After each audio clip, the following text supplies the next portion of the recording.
tahun 2023 ini, pekerjaan apa yang enak ngejalaninnya, hasilnya lumayan banyak, modalnya minim, buat jadi penghasilan sampingan di saat lo masih kuliah. Yuk kita bahas di video ini, biar lo bisa ngeringanin beban orang tua lo di rumah. So, baru-baru ini kan ada berita banyak anak kuliahan kejerat pinjol. Nah, kira-kira kenapa sih sampai bisa mereka kena pinjol? Ya karena kebutuhan yang banyak, tapi usaha yang minim. Alhasil, kejerat pinjol deh. Nah, sekarang waktunya gue kasih opini dan beberin beberapa pekerjaan dari pengalaman gue yang kira-kira lo bisa lirik di tahun 2023 ini. Gue ini umurnya 20 tahun, gue udah nyobain beberapa macam pekerjaan, dari joki game, jualan tripod, jualan voucher minuman, dan kerja kantoran di perusahaan properti sebagai konten kreator di sana. Dari pengalaman-pengalaman gue, ada beberapa pekerjaan yang nyaman banget ngerjainnya, modalnya minim, dan ngasilin duitnya cukup buat nambah-nambah duit kuliah. Kita nggak ngomong miliar-miliaran, kita nggak ngomongin ratusan-ratusan juta, at least bisa tambahin beberapa juta, mungkin 2 juta, 3 juta, sampai 10 juta per bulan. Tambahan yang bener-bener realistis bisa kita dapat. Pekerjaan yang pertama menurut gue asik banget itu adalah freelancer. Nah, freelancer itu banyak bidang yang bisa kita dalemin. Misalkan web developer, terus email marketer, atau juga lu bisa ngajar les. Misalkan lu ngajar les gitar, yang itu fleksibel banget, bisa lu kerjain di luar jam kuliah. Dari pengalaman gue, seorang freelancer, yaitu dulu gue di bidang web developer, itu bisa ngerjain satu website dibayar 1 juta sampai 3 juta untuk pemula ya. Tergantung dari kerumitan website atau portofolio yang kita sertakan juga gitu. Dan tergantung juga cara kita negosiasi. Kenapa gue bisa tahu? Dulu kan gue pernah freelance bikin website buat komunitas ekspor. Di sana karena mereka butuh website buat ngenalin produk mereka ke orang luar, jadinya gue promosi di sana.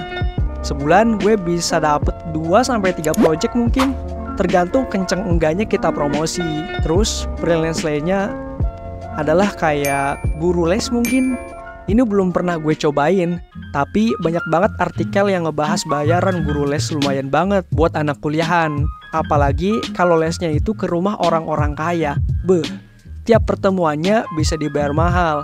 Kan lumayan banget, bisa ngasilin duit, bisa berbagi ilmu ke adik-adik tingkat di bawah kita. Emang sih kesannya too good to be true, kok kayaknya gampang banget ngomongnya. Emang sih ngomong lebih gampang daripada ngerjain. Cuman udah banyak banget yang berhasil, banyak juga yang udah ngelakuinnya. Dan memang bisa dapat uang tambahan yang tadi awal kita bilang, gak ngomongin miliaran, gak ngomongin ratusan juta, at least dapat jutaan-jutaan kecil dulu aja buat tambah-tambahan hidup. Karena gak semua orang bisa langsung punya 100 juta, 1 miliar. Jadi kita realistis aja. Itu yang pertama, yaitu freelance. Nah, yang kedua ini asik banget, yaitu konten kreator. Dulu gue tuh jadi konten kreator dari tahun 2018. Waktu awalnya gue mulai dari YouTube. Awalnya tuh gue jadi konten kreator gara-gara suka main game. Nah, awal-awal gue juga gak tahu mau bikin konten apa gitu, mau bikin video apa. Jadi karena seneng aja buat kenang-kenangan, suatu saat kita mau nonton lagi, gitu kan. Kebetulan dulu ada satu video gue yang tiba-tiba rame. Video yang ngebahas cheater di game yang gue mainin. Itu titik awal gue ngerasain dopamin karena banyak yang komen di video gue. Akhirnya gue memutuskan jadi content creator. Dan gue juga menyadari content creator tuh modalnya minim banget. Modalnya apa sih? Handphone, pulsa. Kalau misalnya lighting, misal lu belum punya, bisa pakai cahaya matahari.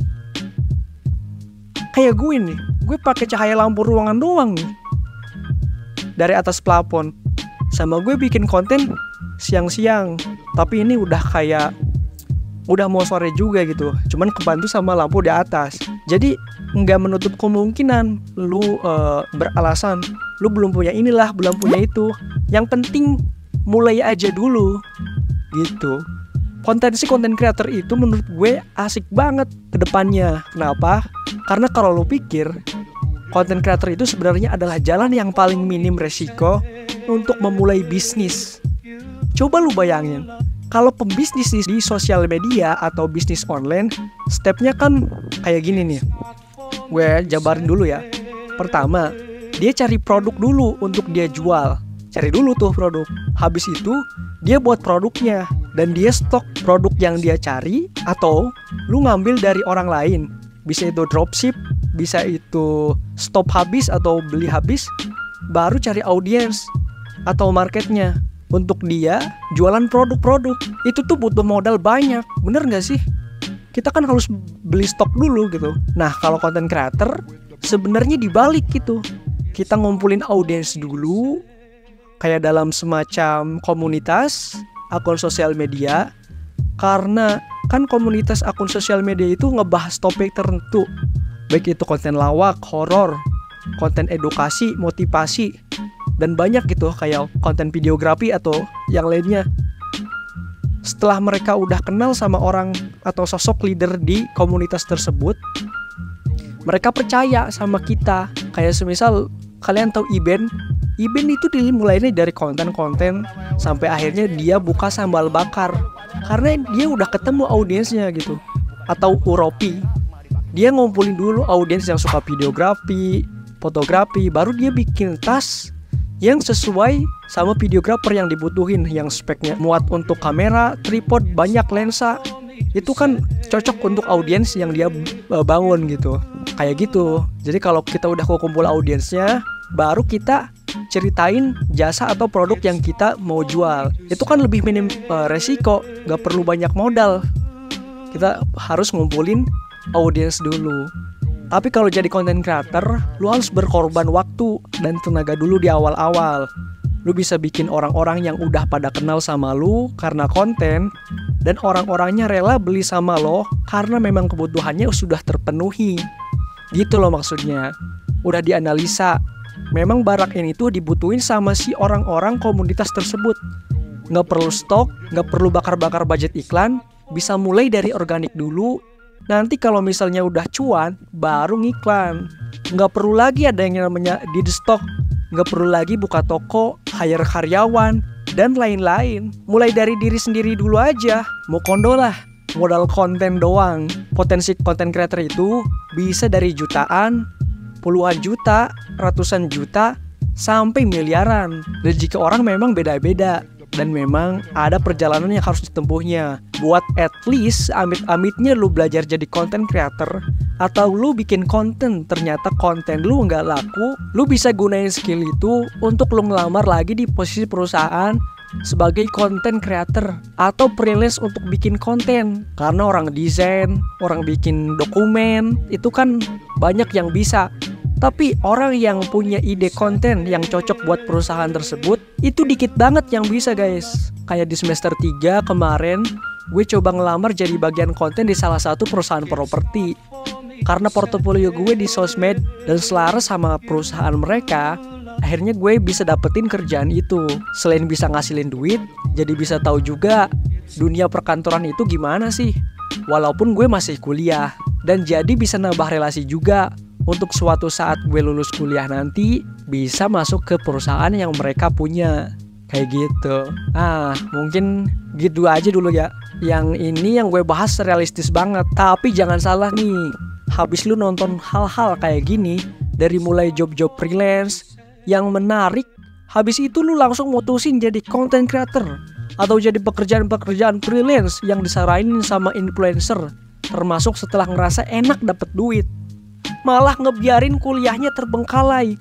Itu gak direkomendasiin banget.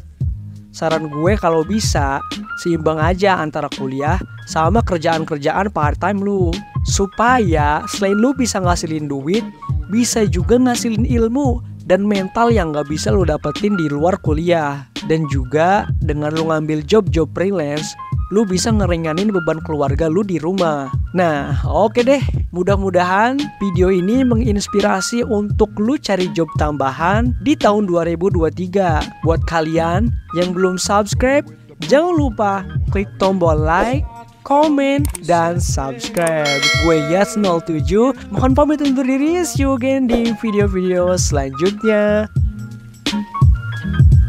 It's not for me to say.